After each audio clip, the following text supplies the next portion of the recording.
தமிழ் நேசனின் சிறப்பு செய்தி. நம்ம என்ன வேணுமா பேசலாம், எப்படி வேணுமா பேசலாம்ன்றது.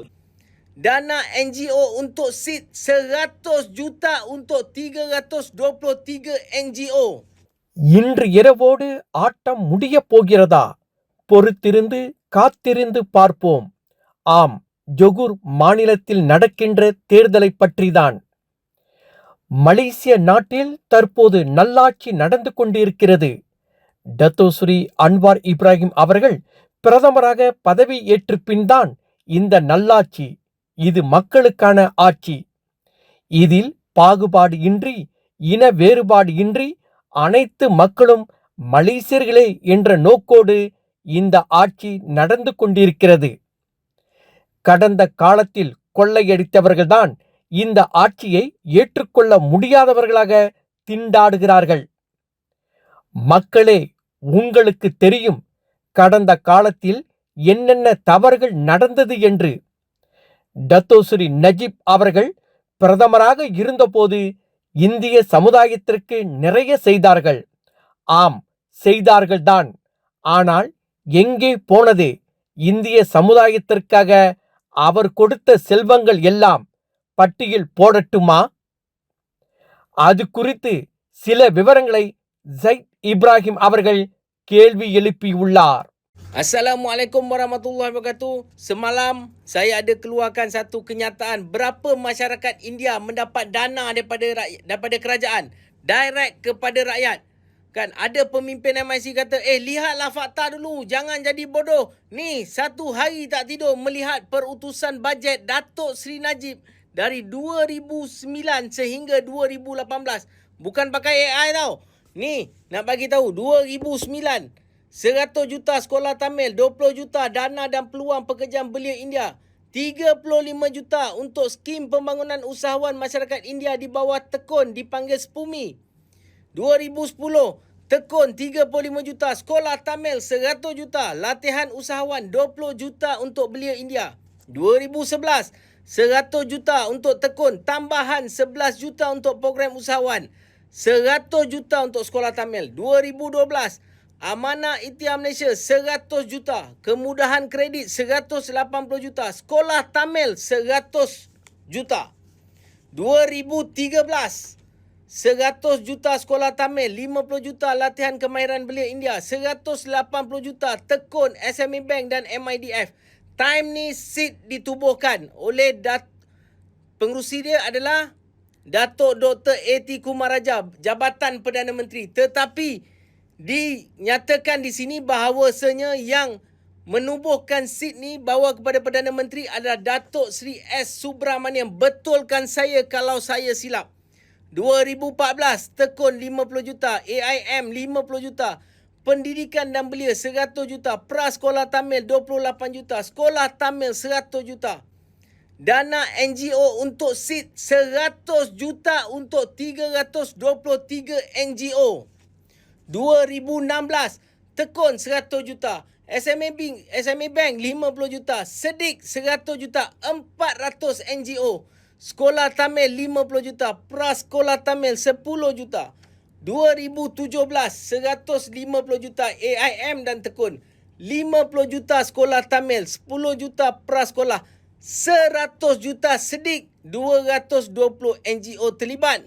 2018 50 juta Sedik, 50 juta tekun, 50 juta sekolah Tamil, 10.5 juta prasekolah, 1.55 juta untuk latihan guru. Yang ini semua zaman Datuk Seri Najib beri kepada masyarakat India. Duit ni masyarakat India dapat tak? Sekolah Tamil, P. Kalmanadan keluarkan kenyataan. Hampir 1 bilion ringgit telah dibelanjakan untuk sekolah Tamil. Macam mana keadaan sekolah Tamil sekarang? Tanya. Hampir semput aku. Okey, untuk 2019, SID atau Sedik ni tukar nama mitra. Sama. Sampai 2026, 100 juta. Cuma tahun ni tambahan 50 juta jadi 150 juta. Just imagine. Ada peranti telah diberikan. Ada tak 6,000 mahasiswa dapat laptop? 3,000 pelajar dapat laptop? Ada tak? Nyatakan. MIC, saya minta maaf. Bukan saya menuduh anda. Tapi betulkan saya kalau saya silap. Zaman Datuk Seri Najib, pengurusi yang menjaga, kita tahu ada pengarah, Datuk Rajendran lah, ada Datuk Dr. Kumar Raja lah. Pengurusi dia adalah Datuk Seri S. Subramaniam. Betulkan saya kalau saya silap atau saya salah. Total untuk masyarakat India saja, untuk zaman Datuk Seri Najib 2009 sampai 2018, 3.18 bilion ringgit. Zaman 2019 sehingga 2026, 3.2 bilion ringgit. Total 6.384 bilion ringgit telah disalurkan kepada masyarakat India. Ini belum masuk rumah ibadat, itu lain. So korang fikir sendiri, ini fakta ke ini bodoh? Atau ini bangang? Kalau nak jadi pemimpin, tolonglah telus. Mana masyarakat India yang kaya-kaya? Yang kaya semua korang, yang miskin semua diorang. Macam mana kita pula orang Melayu nak berjaya? Kalau minoriti pun tak selesai lagi isu ni. Kalau India dapat banyak ni, berapa banyak pula Cina dah dapat? So fikir sendiri, fikir sendiri, fikir sendiri. Assalamualaikum. இந்திய சமுதாயம் ஏமாந்தது போதும், நீங்கள் அவர்களை ஏமாற்றியதும் போதும், இனியும் ஜம்பம் பலிக்காது. Johor வாக்காளர்களே, நாளை நடைபெறும் உங்களின் ஒரு விரல் புரட்சிதான் நம் நாட்டின் இந்திய சமுதாயத்தின் தலைவிதியை நிர்ணயிக்கப் போகிறது. ஆகவே உங்கள் கடமைகளை செய்ய தவறிவிடாதீர்கள். இன்று இந்திய சமுதாயம் ஓரளவு தலைநிமிர்ந்து நிற்கிறது என்றால் அதற்கு காரணம் அன்று இருந்த எதிர்க்கட்சியினரே. அன்று நாடாளுமன்றத்தில் எதிர்க்கட்சியாக இருந்து டிஏபியின் முன்னாள் தலைவர்கள் லிம்கிட் சியாங், கர்பால் சிங், பட்டு, வி டேவிட் போன்றவர்களால் தான் இன்று நாம் ஓரளவு இந்நாட்டில் பிழைப்பு நடத்தி கொண்டிருக்கின்றோம். அன்று இந்திய சமுதாயத்திற்காக போராடிய தலைவர்கள்தான் டிஏபியின் தலைவர்கள். இன்று ஆட்சியில் இருக்கும் டிஏபி நமக்காக நாடாளுமன்றத்தில் குரல் எழுப்பிக் கொண்டிருக்கிறார்கள். நானும் நாடாளுமன்ற உறுப்பினர் என்று சொல்லிக்கொண்டு போவதை விட சமுதாயத்திற்காக போராடும் தலைவர்கள்தான் நமக்கு தேவை. முன்பு மாயிகா என்று ஒரு கட்சி இருந்தது. அந்த கட்சி தற்போது எந்த நிலையில் இருக்கிறது என்பதை சமுதாயம் அறிந்ததே.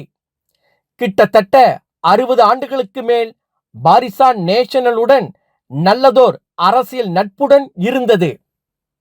தங்களுக்கு பதவி கிடைக்கவில்லை என்பதற்காக பாரிசான் நேஷனலில் இருந்து விலகுகிறோம் என்று ஒரு நாடகம் நடத்தினார்கள். அதை சமுதாயம் அறிந்ததே. இதற்கிடையில் பாரிசான் நேஷனல் தலைவருடன் பகைமையை வளர்த்து கொண்டார்கள். இன்று அவர்கள் பாரிசான் நேஷனல் சின்னத்தில் போட்டியிடுகிறார்கள். நாளை இவர்கள் ஜெயித்தவுடன் கட்சி மாற மாட்டார்கள் என்பதில் என்ன உறுதி? வாக்காளர்களே, மறந்து விடாதீர்கள் யார் உண்மையான சமுதாய பற்று உடையவர்கள் என்று. கடந்த பொது தேர்தலில் ஒட்டுமொத்தமாக தோல்வியுற்றவுடன் இனிமேல் நாங்கள் எங்கள் கட்சி உறுப்பினர்களின் நலனை மட்டும் கவனித்துக் கொள்வோம் என்று அறிக்கை விட்டிருந்தார்கள். ஜொகூர் மாநிலத்தில் சட்டமன்ற தொகுதியில் திருமதி சரஸ்வதி சட்டமன்ற உறுப்பினராக பொறுப்பேற்று இருந்தார். ஆனால் இன்று அவரையும் கலட்டி விட்டு விட்டார்கள். அப்படி என்றால் பெண் உரிமை எங்கே இருக்கிறது? ஆனால் இன்று மக்கள் மத்தியில் சென்று ஓட்டு கேட்டு வருகிறார். எது உண்மை? நீங்கள்தான் தீர்மானிக்க வேண்டும். ஜொகூர் மாநில தேர்தலில் கடுமையான போட்டி, 4 முனை போட்டி, மும்முனை போட்டி என்று நடைபெற்று கொண்டிருக்கிறது.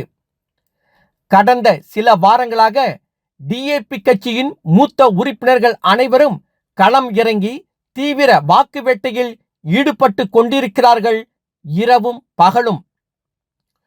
ஊழல் இல்லாத ஒரு கட்சியாக நடமாடி கொண்டிருக்கும் டிஏபி கட்சியின் மூத்த தலைவர் தான்ஸ்ரீ லிம்கிட் சியாங், மாண்புமிகு ராயர், மாண்புமிகு வி கணபதி ராவ், மாண்புமிகு வி பாப்பா ராயுடு, மாண்புமிகு துளசி மனோகரன் இன்னும் பலரும் ஒன்றாக இணைந்து இறுதிக்கட்ட போராட்டத்தில் ஈடுபட்டு வருகிறார்கள்.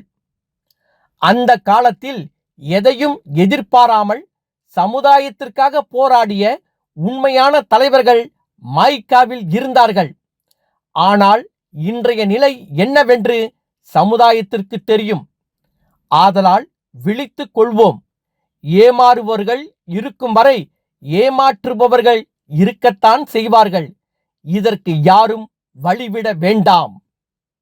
ஜொகூர் மாநிலத்தில் பக்கத்தான் ஹராப்பான் கட்சிக்கு தீவிர பிரச்சாரத்தில் ஈடுபட்டு வரும் சிலங்கூர் மாநில ஆட்சிக்குழு உறுப்பினர் வி பாப்பாராய்டு அவர்கள் கூறியதாவது: நான் ஜொகூர் மாநிலம் முழுவதும் உள்ள பல சட்டமன்ற தொகுதிகளுக்கு சென்றேன். நான் கண்ட காட்சி மிகவும் உற்சாகம் அளிப்பதாக இருந்தது. ஒவ்வொரு இடத்திலும் தொண்டர்கள், ஆதரவாளர்கள் மற்றும் வாக்காளர்களின் பெரும் திரளான பங்கேற்பு மாற்றத்தை மக்கள் விரும்புகிறார்கள் என்பதற்கான வலுவான அறிகுறியாக உள்ளது. இன்றைய இந்த எழுச்சியும் உற்சாகமும் ஜொகூர் மாநிலத்தை நாம் வெற்றிகரமாக கைப்பற்றும் வாய்ப்பு மிகவும் பிரகாசமாக இருப்பதாக எனக்கு உறுதியளிக்கிறது. எனவே ஜொகூர் மக்களிடம் நான் அன்புடன் வேண்டுகோள் விடுகிறேன். அனைவரும் தவறாமல் வாக்களிக்க செல்லுங்கள். நம் அன்பான ஜொகூர் மாநிலத்தின் எதிர்காலத்திற்கும் நம் நாட்டின் சிறந்த எதிர்காலத்திற்கும் உங்கள் வாக்கை பதிவு செய்யுங்கள். ஒவ்வொரு வாக்கும் மிகவும் மதிப்புமிக்கது. வாருங்கள், நாம் அனைவரும் இணைந்து புதிய வரலாற்றை படைப்போம்.